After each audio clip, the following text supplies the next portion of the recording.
ಪೋಸ್ಟರ್ಗಳ ಬಡಿದಾಟ ನಡೀತಾ ಇದೆ. ಇಲ್ಲಿ ಕುಮಾರಸ್ವಾಮಿಯವರ ವಿರುದ್ಧ ನಾನಾ ರೀತಿಯಂಥ ಆಪಾದನೆಗಳನ್ನು ಮಾಡ್ತಾ ಇದ್ದಾರೆ. ಕುಮಾರಸ್ವಾಮಿ ಮತ್ತು ಅವರ ಇಡೀ ತಂಡ ನೇರವಾಗಿ ಟಾರ್ಗೆಟ್ ಮಾಡ್ತಾ ಇರುವಂಥದ್ದು ಮುಖ್ಯಮಂತ್ರಿ ಡಿ ಕೆ ಶಿವಕುಮಾರ್ ಅವರ ಕಡೆಗೆ. ಡಿ ಕೆ ಶಿವಕುಮಾರ್ ಅವರ ಆಪ್ತರು ಹೇಳ್ತಾ ಬಂದಿರುವಂಥದ್ದು, ಇದು ಶಿವಕುಮಾರ್ ಅವರು ಮುಖ್ಯಮಂತ್ರಿ ಕಾರಣಕ್ಕಾಗಿ ಇವರಿಗೆ ತಡೀಲಾರದೆ ಇವರು ಈ ರೀತಿಯಾಗಿ ಆರೋಪ ಮಾಡ್ತಾ ಇದ್ದಾರೆ. ಆದರೆ ಈ ಇಡೀ ಯೋಜನೆ ಕುಮಾರಸ್ವಾಮಿಯವರ ಕೂಸು ಅಂತೇಳಿ, ಕುಮಾರಸ್ವಾಮಿಯವರು ಕೂಡ ಹೌದು ಅದು ನನ್ನ ಕೂಸು ಅನ್ನೋದನ್ನು ಒಪ್ಕೊಳ್ತಾರೆ. ಆದರೆ ನಾನು ಕೈ ಬಿಟ್ಟಿದ್ದೀನಿ, ಯೋಜನೆಯನ್ನು ಕೈ ಬಿಟ್ಟಿದ್ದೀನಿ, ಆದರೆ ನೀವೀಗ ಶುರು ಮಾಡ್ತಾ ಇರೋದು ಇದು ನಿಮ್ಮದು ಅನ್ನುವಂತಹ ಮಾತುಗಳನ್ನು ಹೇಳ್ತಾರೆ. ಹೀಗೆ ಇಲ್ಲಿ ವೈಯಕ್ತಿಕ ಜಿದ್ದಾಜಿದ್ದಿದೆ, ಸಮರ ಇದೆ, ರಾಜಕೀಯ ಇದೆ, ಜೊತೆಗೆ ರೈತರ ಹೋರಾಟವೂ ಕೂಡ ನಡೀತಾ ಇದೆ. ಅದರ ಬಗ್ಗೆ ವರದಿಯನ್ನು ತೋರಿಸ್ತೀವಿ.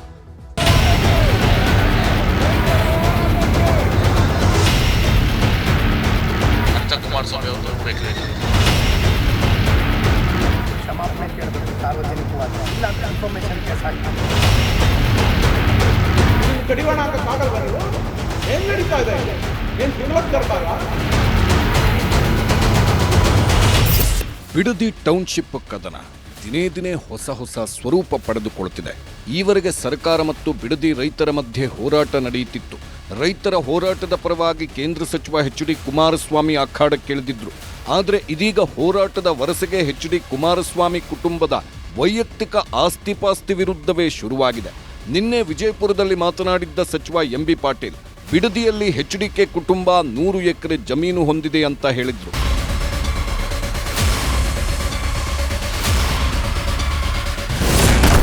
ಬಿಡದಿ ಟೌನ್ಶಿಪ್ನಲ್ಲಿ ಪೋಸ್ಟರ್ ಫೈಟ್, ಕೆರಳಿದ ದಳಪತಿಗಳು ಏಟು ಎದಿರೇಟು.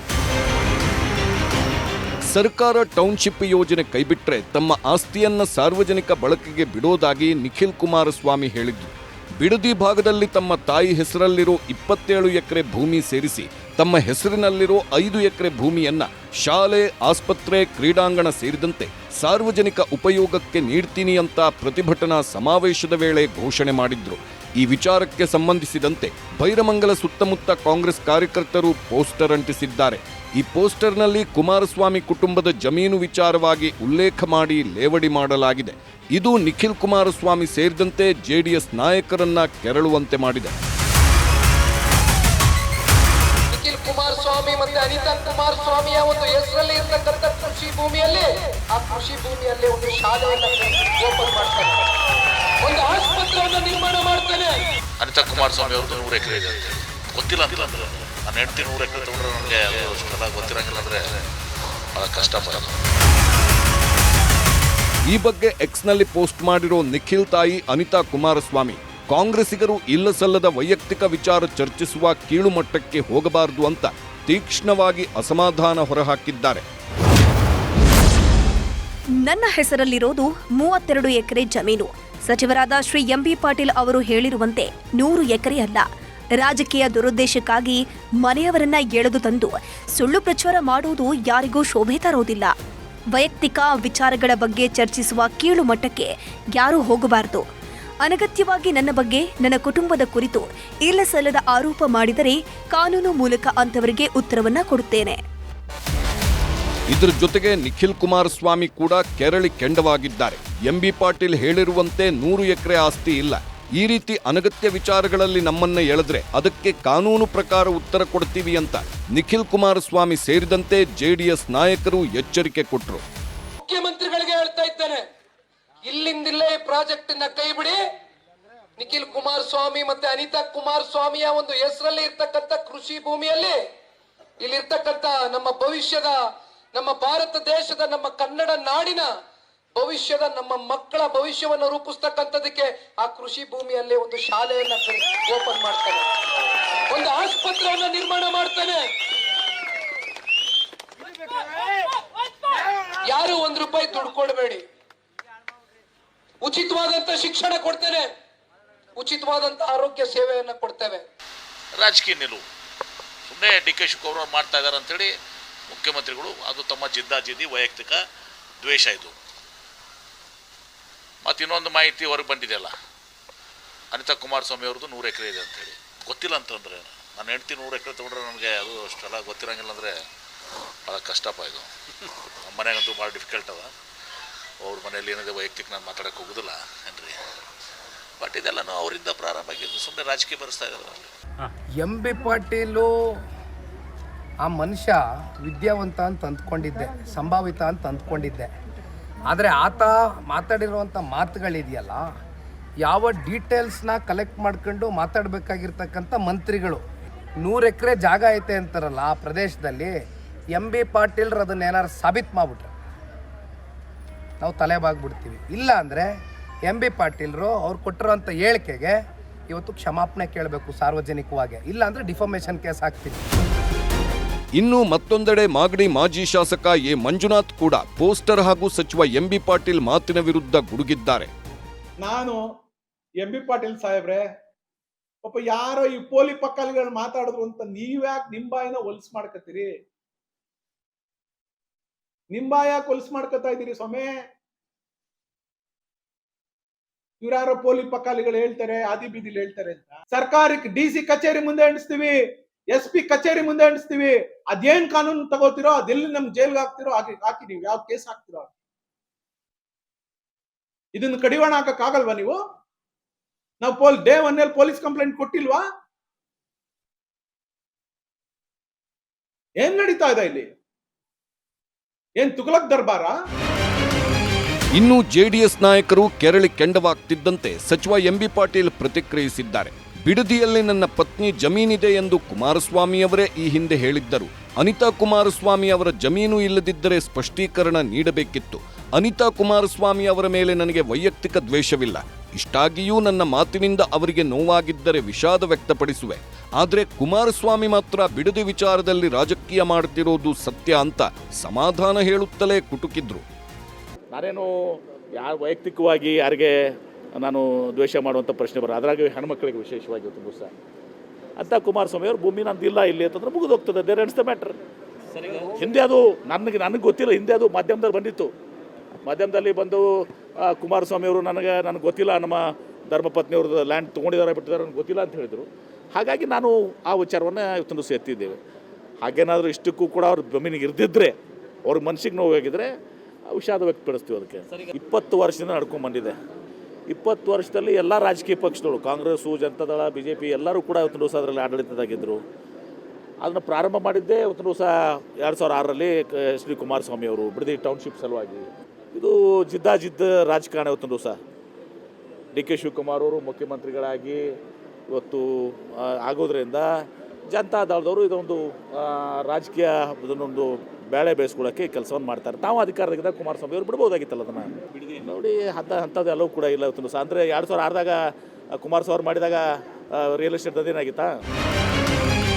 ಮತ್ತೊಂದೆಡೆ ಬಿಡದಿ ಟೌನ್ಶಿಪ್ ವಿಚಾರದಲ್ಲಿ HDK DK ಶಿವಕುಮಾರ್ ಬಹಿರಂಗ ಚರ್ಚೆ ವಿಚಾರ ಇಂದೂ ಕೂಡ ಮುಂದುವರೆದಿದೆ. ವಿಧಾನಸೌಧದ 4 ಗೋಡೆಯ ಮಧ್ಯೆ ಚರ್ಚೆ ಅಗತ್ಯವಿಲ್ಲ. ಈ ಹಿಂದೆ ಸಾತನೂರಿನಲ್ಲಿ DK ಶಿವಕುಮಾರ್ ಎದುರು HD ಕುಮಾರಸ್ವಾಮಿ ಬಹಿರಂಗ ಚರ್ಚೆಯಲ್ಲಿ ಭಾಗಿಯಾಗಿದ್ರು. ಅದೇ ರೀತಿ ಬೈರಮಂಗಲದಲ್ಲಿ CM DK ಶಿವಕುಮಾರ್ ಚರ್ಚೆಯಲ್ಲಿ ಭಾಗಿಯಾಗಬೇಕು ಅಂತ ಮಾಗಡಿ ಮಾಜಿ ಶಾಸಕ ಎ ಮಂಜುನಾಥ್ ಒತ್ತಾಯಿಸಿದ್ರು. 26ನೇ ತಾರೀಕು ನಮ್ಮ ಕುಮಾರಣ್ಣವರು ಸ್ವಲ್ಪ ಬ್ಯುಸಿ ಇರೋದ್ರಿಂದ 27ನೇ ತಾರೀಕು ನಾವು ರೆಡಿ ಇದ್ದೇವೆ. ಮಾನ್ಯ ಕುಮಾರಣ್ಣವರು ಆ ಜಾಗಕ್ಕೆ ಬಂದು ಚರ್ಚೆಗೆ ಸಿದ್ಧರಿದ್ದೇವೆ. ನೀವು ವೇದಿಕೆ ಸಿದ್ಧಪಡಿಸಿ, ಯಾವುದೇ ಅಹಿತಕರ ಘಟನೆ ನಡೆದಾಗೆ ನಾವು ಜವಾಬ್ದಾರಿ ತೆಗೆದುಕೊಳ್ತೇವೆ. ಒಂದು ಕ್ಲೋಸ್ ಡೋರು ವೇದಿಕೆ ಆಗಲಿ. ಮತ್ತೊಂದೆಡೆ ಇಂದೂ ಕೂಡ ಬಿಡದಿಯಲ್ಲಿ ರೈತರ ಹೋರಾಟ ಮುಂದುವರೆದಿತ್ತು. ಉತ್ತರ ಕರ್ನಾಟಕದಿಂದ ಆಗಮಿಸಿದ್ದ ನೂರಾರು ರೈತರು ಬಿಡದಿ ರೈತರಿಗೆ ಬೆಂಬಲ ಸೂಚಿಸಿ ಯೋಜನೆ ಕೈಬಿಡಬೇಕು ಅಂತ ಒತ್ತಾಯಿಸಿದ್ರು. ಇವತ್ತೇನು ಬಿಡದಿ ರೈತರು ಏನು ಸಂಕಷ್ಟವನ್ನು ಪಡ್ತಾ ಇದ್ದಾರೆ, ರಾಜ್ಯ ಸರ್ಕಾರದ ಸನ್ಮಾನ್ಯ ಶ್ರೀ DK ಶಿವಕುಮಾರ್ ಅವರ ನೇತೃತ್ವದಲ್ಲಿ ಒಂದು ಯೋಜನೆಯನ್ನು ತರಲಿಕ್ಕೆ ಹೊರಟಿದ್ದಾರೆ. ನಾನು ಅವ್ರಿಗೆ ವಿನಂತಿ ಮಾಡಿಕೊಡ್ತೀನಿ, ನೀವೇನು ಟೌನ್ಶಿಪ್ ಮಾಡ್ತಾ ಇದ್ದೀರಲ್ಲ ಇದು ಸಾಧ್ಯ ಆಗೋದಿಲ್ಲ. ಯಾಕಂತಂದ್ರೆ 31 ಜಿಲ್ಲೆಗಳ ರೈತರು ಇವತ್ತು ಜಾಗೃತರಾಗಿದ್ದಾರೆ. ಎಲ್ಲ ಸಂಘಟನೆ ರೈತರು ಒಕ್ಕಟ್ಟಾಗಿದ್ದಾರೆ. ರಾಮನಗರದ ಐಜೂರು ಸರ್ಕಲ್ನಲ್ಲಿ ಕನ್ನಡಪರ ಹೋರಾಟಗಾರ ವಾಟಾಳ್ ನಾಗರಾಜ್ ನೇತೃತ್ವದಲ್ಲಿ ಪ್ರತಿಭಟನೆ ನಡೆಸಿ ಯೋಜನೆ ಕೈಬಿಡುವಂತೆ ಆಗ್ರಹಿಸಿದ್ರು. ಸರ್ಕಾರ ನಿಮ್ಮ ಕೈಲಿದೆ, ಈ ಕಡೆ JDSನವರು ನೀವು. ಈಗ ಇದರ ಹಿನ್ನೆಲೆ ಏನು ಭಾಳ ಪ್ರಮುಖವಾಗಿ ತೀರ್ಮಾನ ಆಗಬೇಕು. ಗಂಭೀರವಾಗಿ ನೀವು ರೈತರಿಗೆ ಅನುಕೂಲ ಮಾಡಬೇಕು. ನಾವಂತೂ ಉಪನಗರ ಬೇಡವೇ ಬೇಡ, ಯಾವ ಕಾಲಕ್ಕೂ ಬೇಡ, ಏನೇ ಆದರೂ ಬೇಡ, ಜೈಲಿಗೆ ಹೋದರೂ ಬೇಡ, ಯಾವ ಕಾರಣಕ್ಕೂ ಬೇಡ. ಒಟ್ಟಾರೆ ಬಿಡದಿ ಹೋರಾಟ ದಿನೇ ದಿನೇ ಕಾವು ಪಡೆದುಕೊಳ್ಳುತ್ತಲೇ ಇದೆ. ಮತ್ತೊಂದೆಡೆ ಸರ್ಕಾರ ಕೂಡ ತಮ್ಮ ಕೆಲಸ ಮುಂದುವರಿಸಿದ್ದು, ಸರ್ಕಾರ ಮುಂದೇನು ಮಾಡುತ್ತೆ ಅನ್ನೋದು ಕುತೂಹಲ ಹೆಚ್ಚಿಸಿದೆ. Bureau report, news 18. ಇಡಿ ಇವತ್ತು ಬೆಳಗ್ಗೆ ಒಂದು ದೊಡ್ಡ ಭೇಟಿಯನ್ನಾಡಿದೆ. ಅದು ಅಬಕಾರಿಯ ಇಲಾಖೆಯ ಹೆಚ್ಚುವರಿ ಆಯುಕ್ತ ವೈ ಮಂಜುನಾಥ್ ಅವರಿಗೆ ಕೊಟ್ಟಿರುವಂತಹ ಶಾಕ್. ಅಬಕಾರಿ ಇಲಾಖೆ ಹೆಚ್ಚುವರಿ ಆಯುಕ್ತರು ಇಲ್ಲಿ ಹವಾಲಾ ಹಣವನ್ನು ಬಳಕೆ ಮಾಡಿದ್ದಾರೆ ಅನ್ನುವಂಥದ್ದು ಇಲ್ಲಿರುವ ಆರೋಪ. ಹೆಚ್ಚುವರಿ ಆಯುಕ್ತರಿಗೆ ಸಂಬಂಧಿಸಿದ 10 ಸ್ಥಳಗಳಲ್ಲಿ ರೇಡ್ ನಡೆಸಲಾಗಿದೆ. ಏಕಕಾಲಕ್ಕೆ ಬೆಂಗಳೂರು, ಬೆಳಗಾವಿ, ಮೈಸೂರು ಹೀಗೆ 10 ಕಡೆಗಳಲ್ಲಿ ರೇಡ್ ನಡೆಸಲಾಗಿದೆ.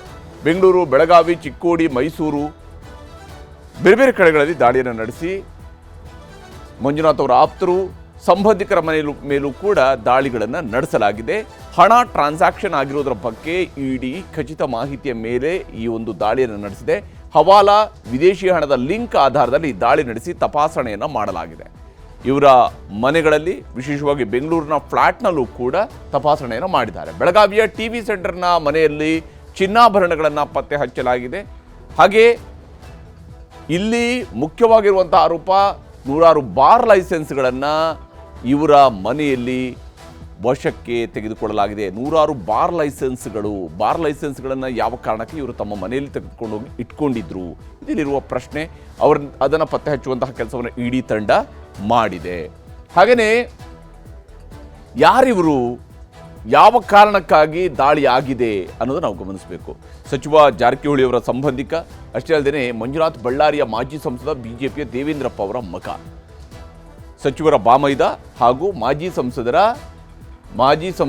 ಮಗ, ಬಿಜೆಪಿಯ ಮಾಜಿ ಸಂಸದ ದೇವೇಂದ್ರಪ್ಪ ಅವರ ಮಗ. 2012ರಲ್ಲೂ ಕೂಡ ವೈ ಮಂಜುನಾಥ್ ಅವರ ಮೇಲೆ ಲೋಕಾಯುಕ್ತ, ಕರ್ನಾಟಕದ ಲೋಕಾಯುಕ್ತದವರು ರೇಡ್ ನಡೆಸಿದರು. ಆ ಸಂದರ್ಭದಲ್ಲೂ ಕೂಡ ಅಪಾರ ಪ್ರಮಾಣದಲ್ಲಿ ಆದಾಯಕ್ಕೂ ಮೀರಿದ ಆಸ್ತಿ ಗಳಿಕೆಯ ಆರೋಪ ಇವರ ವಿರುದ್ಧ ಕೇಳಿ ಬಂದಿತ್ತು. ವೈ ಮಂಜುನಾಥ್ ಅವರ ವಿರುದ್ಧ 2012ರಲ್ಲಿ ಲಂಚ ಸ್ವೀಕರಿಸಿ ಜೈಲಿಗೆ ಕೂಡ ಹೋಗಿದ್ದರು. ಸುಮಾರು 11 ದಿವಸಗಳ ಕಾಲ ಮಂಜುನಾಥ್ ಅವರು ಜೈಲಿನಲ್ಲಿದ್ದು ಬಂದಿದ್ದರು. ಆಗ 2012ರಲ್ಲಿ ಲಂಚ ಸ್ವೀಕರಿಸಿ ಜೈಲಿಗೆ ಹೋಗಿದ್ದಂತಹದ್ದು ಮಂಜುನಾಥ್. ಇಲ್ಲಿ ಆದಾಯ ಮೀರಿದ ಆಸ್ತಿ ಗಳಿಕೆ ಇವರ ವಿರುದ್ಧ ಇರುವಂತಹ ಆರೋಪ. ಇದೇ ಕಾರಣಕ್ಕಾಗಿ ಅಕ್ರಮವನ್ನು ಎಸಗುತ್ತಾ ಇದ್ದಾರೆ, ಭ್ರಷ್ಟಾಚಾರದಲ್ಲಿ ಭಾಗಿಯಾಗಿದ್ದಾರೆ ಅನ್ನುವಂತಹ ಕಾರಣಕ್ಕಾಗಿ ಈ ವ್ಯಕ್ತಿಯ ಮೇಲೆ ಲೋಕಾಯುಕ್ತದವರು ಕೂಡ ದಾಳಿಯನ್ನು ನಡೆಸಿದರು. ಮೈಸೂರು ಅಬಕಾರಿ DC ಆಗಿದ್ದಾಗ ಅಕ್ರಮ ಆಸ್ತಿ ಗಳಿಕೆಯೂ ಕೂಡ ಪತ್ತೆಯಾಗಿತ್ತು. ಮೈಸೂರಿನಲ್ಲಿ ಅಬಕಾರಿ DC ಆಗಿ ಕಾರ್ಯನಿರ್ವಹಿಸ್ತಾ ಇದ್ದಂಥ ಸಂದರ್ಭದಲ್ಲಿ ಈಗ ಅವರು ಹೆಚ್ಚುವರಿ ಆಯುಕ್ತ. ಅಬಕಾರಿ DC ಆಗಿದ್ದಾಗಲೇ 11 ದಿವಸಗಳ ಕಾಲ ಜೈಲಿಗೆ ಹೋಗಿ ಬಂದಿದ್ದರು. ಈಗ 2ನೇ ಬಾರಿಗೆ ಮಂಜುನಾಥ್ ಮೇಲೆ ದಾಳಿ ನಡೆದಿದೆ. ಕಳೆದ ಬಾರಿ ಲೋಕಾಯುಕ್ತ ದಾಳಿಯಾಗಿರುವಂಥದ್ದು, ಈ ಬಾರಿ ಇಡಿ ಅಧಿಕಾರಿಗಳು ದಾಳಿಯನ್ನು ನಡೆಸಿದ್ದಾರೆ, ಹವಾಲಾ ಟ್ರಾನ್ಸಾಕ್ಷನ್ ಅನ್ನು ಮಾಡಿದ್ದಾರೆ ಅನ್ನುವಂಥದ್ದು ಇಲ್ಲಿರುವಂಥ ಆರೋಪ. ಹಾಗೂ ಈ ಪ್ರಕರಣ ಈಗಾಗಲೇ ಬಹಳಷ್ಟು ಚರ್ಚೆಗೂ ಕೂಡ ಗ್ರಾಸವಾಗಿದೆ. ಯಾವ ಕಾರಣಕ್ಕಾಗಿ ಇಲ್ಲಿ ದಾಳಿ ನಡೆಸಲಾಗಿದೆ ಅನ್ನೋದರ ಬಗ್ಗೆಯೂ ಕೂಡ ಆರೋಪಗಳು ಬರ್ತಾ ಇದ್ದಾವೆ. ಮತ್ತು ಈ ವಿಷಯಕ್ಕೆ ಸಂಬಂಧಪಟ್ಟಂತೆ ಯಾಕೆ ದಾಳಿ ಆಯಿತು, ತನ್ನ ಬಾಮೈದರ ಮೇಲೆ ದಾಳಿ ಆಯಿತು, ಅದಕ್ಕೆ ಸಂಬಂಧಪಟ್ಟಂತೆ ಸಚಿವ ಸತೀಶ್ ಜಾರಕಿಹೊಳಿ ಅವರು ಕೂಡ ಮಾತನಾಡಿದ್ದಾರೆ. ಮತ್ತು ಲಿಕ್ಕರ್ ಮರ್ಚೆಂಟ್ಸ್ ಅಸೋಸಿಯೇಷನ್ ಅಧ್ಯಕ್ಷರು ಕೂಡ ಈ ವಿಚಾರದಲ್ಲಿ ಆರೋಪಗಳನ್ನು ಮಾಡಿದ್ದಾರೆ.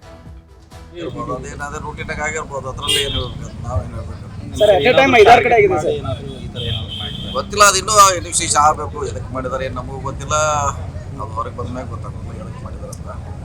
ಮಾಹಿತಿ ಬರೋರಿಗೆ ಏನು ಹೇಳಲಿಕ್ಕೆ ಆಗೋಲ್ಲ ಹಿಂಗೆ ಅಂತ ಸ್ಪಷ್ಟವಾಗಿ ವೇಟ್ ಮಾಡೋಣ. ನಾಳೆವರೆಗೆ ಗೊತ್ತಾಗುತ್ತೆ ಏನು ರೀಸನ್.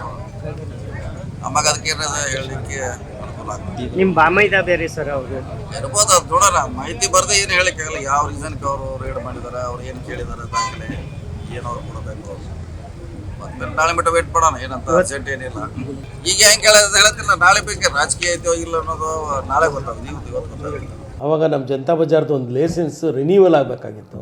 ಆ ರಿನ್ಯೂವಲ್ ಮಾಡಿಸೋದಕ್ಕಿಂತ ಅವ್ರ ಹತ್ರ ಹೋಗಿದ್ದಾಗ ಅವರು ನನಗೆ ಅವಾಗ 20 ಲಕ್ಷ ಲಂಚದ ಹಣ ಕೇಳಿದರು.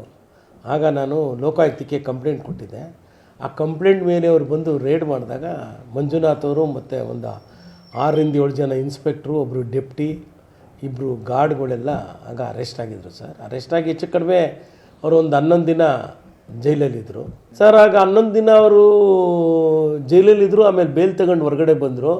ಇನ್ನೂ ಆ ಕೇಸ್ ಏನು ಕಂಪ್ಲೀಟ್ ಆಗಿದೆ ಅನ್ನೋದು ಗೊತ್ತಿಲ್ಲ ಸರ್. ಈಗ ಒಂದು 2-3 ವರ್ಷದಿಂದ ನಂಗೆ ಒಂದು ಸಲ ಲೋಕಾಯುಕ್ತ ಆಫೀಸಿನ ಕಾಲ್ ಮಾಡಿ ಮತ್ತೆ ಒಂದು ನನ್ನ ಹತ್ರ ಸ್ಟೇಟ್ಮೆಂಟ್ ತೊಗೊಂಡಿದ್ರು. ಯಾಕೆಂದರೆ ಆವಾಗಲೇ ಅವರು ತುಂಬ ಅಕ್ರಮ ಹಣ ಆಸ್ತಿನ ತುಂಬ ಲೈಕ್ ಮಾಡ್ತಿದ್ರು. ಎಕ್ಸೈಸ್ ಡಿಪಾರ್ಟ್ಮೆಂಟಲ್ಲೇ ಲಂಚ ಹೈಟೆಕ್ ಬಂದಿದೆ ಸನ್ಮಾನ್ಯ ಮಂಜುನಾಥ್ ಅವ್ರು ಬಂದಮೇಲೆ. ಬಾವಲಿಲಿ ಏನು ಬಾರ್ ಇದೆ ನಮ್ಮಲ್ಲಿ 100 ಬಾರ್ಗೆ ಸಮ. ಅದು ಯಾಕೆ ಸಮ ಅಂತ ಹೀಗೆ ಆರೋಪಗಳನ್ನು ಕೂಡ ಎದುರಿಸ್ತಾ ಇದ್ದಾರೆ ಮಂಜುನಾಥ್.